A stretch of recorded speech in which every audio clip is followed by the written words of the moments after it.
Akşamınız xeyir olsun. Ay maşallah. Usta işləyir yeni maşallah. Akşam sümeyri ya, akşam sümeyri işləyir.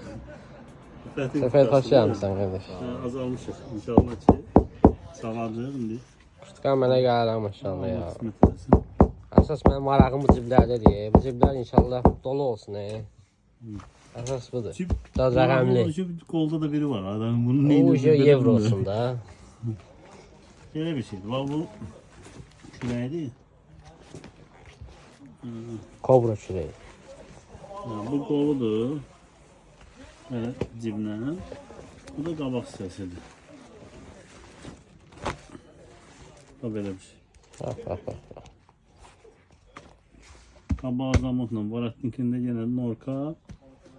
Qolunun ağzı rezin, yan böyürlərdən rezin. İnşallah açana hazırdır. Bugün çox şey görəcəyik. Səhər mən elə gələcək, yekunlaşdıracağım. Elə gəlsə sənlə bir mi yeşinləşdirəcəksən? Yox, biraz işi çoxdur da. İstəmirəm tələsi işləyim. Yanlardan da rezin olacaq. Amma çox şey görmüşəm.